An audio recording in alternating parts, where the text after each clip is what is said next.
നമസ്കാരം. ഈ കോവിഡൊക്കെ വന്നു കഴിഞ്ഞാൽ പിന്നെ ഒരുപാട് ആളുകൾക്ക് ജോലി നഷ്ടപ്പെട്ട് പലരും ജോലിയിൽ നിന്ന് മാറി വീട്ടിലൊക്കെ ചുമ്മാ ഇരിക്കുകയാണ്. മുന്നോട്ടുള്ള ജീവിതം വളരെ ബുദ്ധിമുട്ടൊക്കെ നിൽക്കുമ്പോൾ ഇപ്പോൾ നിലവിലുള്ള ജോലിയുള്ള ആളുകൾക്ക് അവരോട് ഈ ജോലി പോയവരോട് ഒരു സഹതാപവും ഒരു സ്നേഹമൊക്കെ ഉണ്ടാവും. പക്ഷേ പല ആൾക്കാരും ഈ ഒരു സഹതാപം അല്ലെങ്കിൽ ഈ മറ്റുള്ളവരുടെ ഈ ഒരു സ്നേഹം മുതലെടുക്കാൻ ശ്രമിക്കാറുണ്ട്. ഞാൻ പറഞ്ഞു വന്നത്, ഇടയ്ക്കൊരു സമയത്ത് എനിക്കൊരു ഫേസ്ബുക്കിൽ എനിക്കൊരു റിക്വസ്റ്റ് അയച്ചു. ഞാൻ അക്സെപ്റ്റ് ചെയ്തു. അദ്ദേഹം എന്നോട് ഞാൻ ചെയ്യുന്ന എല്ലാ വീഡിയോയ്ക്കും ഭയങ്കരമായിട്ട് കമൻറ്റുകളൊക്കെ ഇടാറുണ്ട്.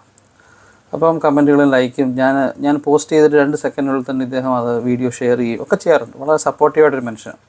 ഇടയ്ക്കൊക്കെ സംസാരിക്കാറുണ്ട്. അപ്പം എന്നോട് കാര്യങ്ങളൊക്കെ ചോദിക്കാറുണ്ട്. എവിടെ ജോലി ചെയ്യുന്നത്, എങ്ങനെയൊക്കെയാണ് കാര്യങ്ങൾ, നാട്ടിലെവിടെ സ്ഥലം എന്നൊക്കെ ചോദിക്കാറുണ്ട്. എനിക്ക് അദ്ദേഹത്തിനോട് സംസാരിക്കാൻ താല്പര്യക്കുറവൊന്നും ഉണ്ടായിട്ടില്ല. ഞാൻ സംസാരിച്ചിട്ടുണ്ട്. അങ്ങനെ ഇരിക്കുന്ന സമയത്ത് അദ്ദേഹം എന്നോട് പറഞ്ഞു, അദ്ദേഹത്തിൻ്റെ മകൻ പഠിക്കുകയാണ്. അപ്പോൾ അദ്ദേഹത്തിൻ്റെ മകൻ പഠിത്തത്തിന് വേണ്ടിയുള്ള ചിലവിന്